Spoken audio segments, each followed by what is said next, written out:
Hello everyone, it's Amanda. Don't adjust the settings if this is looking a bit blurry, which I think it is. I think it's spirit just doing its thing because I want to talk about the subject of death, and this is going to be a heartfelt but a hopefully inspiring little short video, so nothing depressing. I wanted just to mention something that I observed yesterday. And I mean, just look at all this beautiful light around me. It literally feels like we're sort of in a different dimension here. I wanted to mention that two people died yesterday in the public eye. Of course, there will have been many other people that died yesterday and who die every day that are not in the public eye. But why I talk about people who are more well known is because they are people that often can show something to us at a collective level.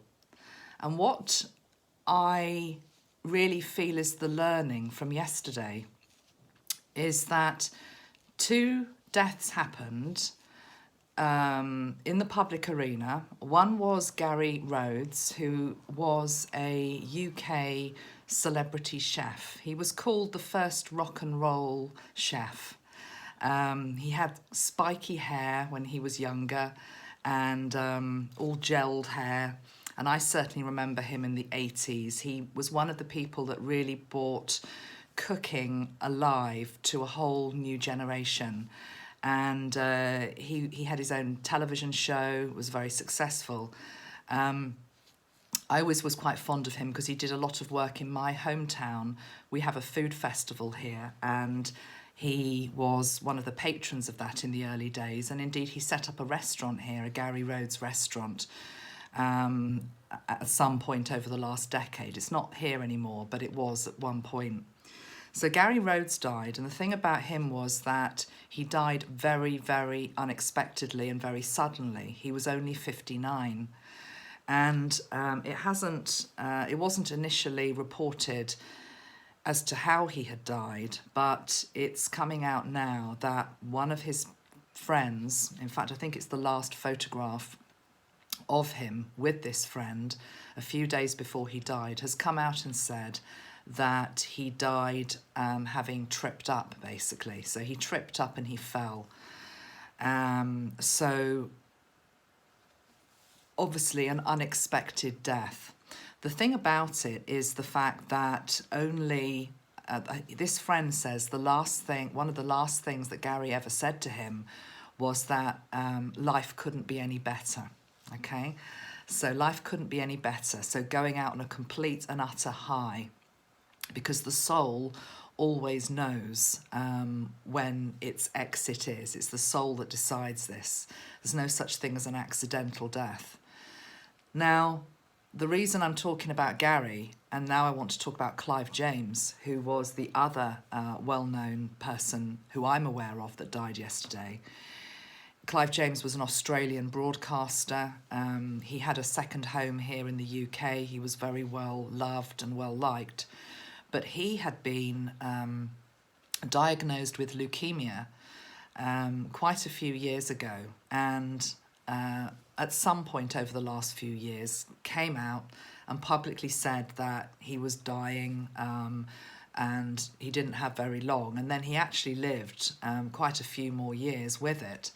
And I remember him being on television over the last years or couple of years, and he always had a very dry sense of humour, and it was always linked into, well, I'm still here. I shouldn't be here. I told you all I was about to die, but I'm still here. And there was an interview broadcast with him yesterday, a historian here in the UK called Mary Beard, I think she's called. And it was very poignant. I don't know when it was done, but he's clearly very ill in it. But he's still talking in a very inspirational way. And he's talking about the fact that he thought that he didn't have much time left. But actually, the extra time that he was given was a blessing. And gave him such a period of profound reflection. And I didn't watch the whole thing, but I just feel such a poignancy between the contrast between these two men's deaths. Clive, who was basically told that he didn't have long to live and came out publicly and said that a good few years ago, and then lasted quite a long time after that.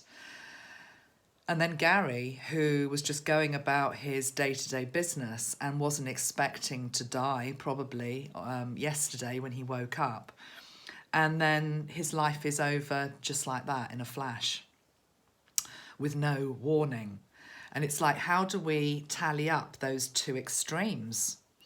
And the thing is that what needs to be remembered, as I said previously, is that every single death is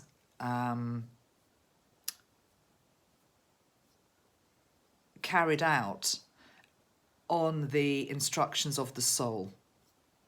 The soul always knows. The soul always knows.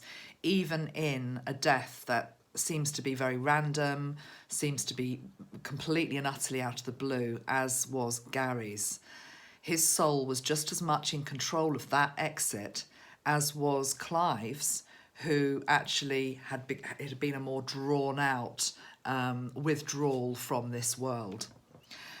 So I'd like to light a candle to both men because I feel as though there is considerable teaching on the nature of death, and also not to fear it. But also I'm making this on Thanksgiving Day in America, and it strikes me that the one thing that we all have to be very grateful for, whatever is going on in our life, is our life, okay? And so often it can be overlooked that we take for granted that which we have been given by God. And many of us have struggles and challenges in our life, and they can drain and zap us of our joy for life sometimes. But the thing is, at the moment of death, and when you see death close up, whether that be somebody you love or you hear of it in the manner of somebody who's more famous that passes, it just ideally should make you just take a moment to stand back and think of your own life and realise how precious it is, how very, very precious it is. And also, I'm wanting to say very strongly how the soul that you have within you, you are a soul, how much it wanted to be here, how much it wanted to be here to experience all of it. And that when we sign out and when our soul decides that that is it, you know, that's the moment we're out of here, let it be a life that we can look back on and say, we tried our best, we embraced life as much as we possibly could, and that we got the most from this particular incarnation here on earth. So I think that's all I really wanted to say in this video. And I just also, with this light, which is right beside me as I make this, it's funny, you see on the camera I've got Metatron just out of angle, who's all lit up in bright light, and I've got this, I wanted to say, presence here beside me, and it does feel a presence, and that's how close those that pass to light, that's how close they are to us, okay? Something going on with my hands, isn't there? There seems to be light phenomena that goes on with my hands in videos. I've noticed that before. But it literally is, that is how near they are to us. And it's like we can't tangibly feel it, but yet at another level we can sense them. And we know that they are still there, okay?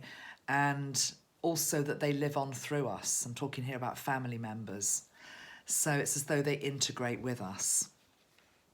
But they also want us just to enjoy our life. So on Thanksgiving, let's give thanks to the life that we have.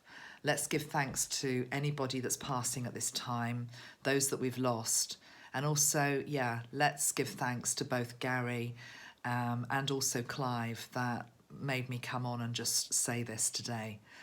That feels very appropriate. So, 29th of December, we're in now the countdown to Christmas. I'm also feeling ancestors very much wanting to gather around us this Christmas time. It's as though there is an acknowledgement from the other side that it's been a tough year, that these aren't particularly easy decades to live through, actually. But remember, that's what the soul signed up for, to be here at this time when everything is changing in our world. But it's as though we are being encouraged to enjoy December as much as we possibly can. And I'm going to be back in a few days, maybe tomorrow, but a few days, early December, I promise. And I'll get the December video out and we'll just see what wants to be said. Much love till then. See you all soon. Bye for now.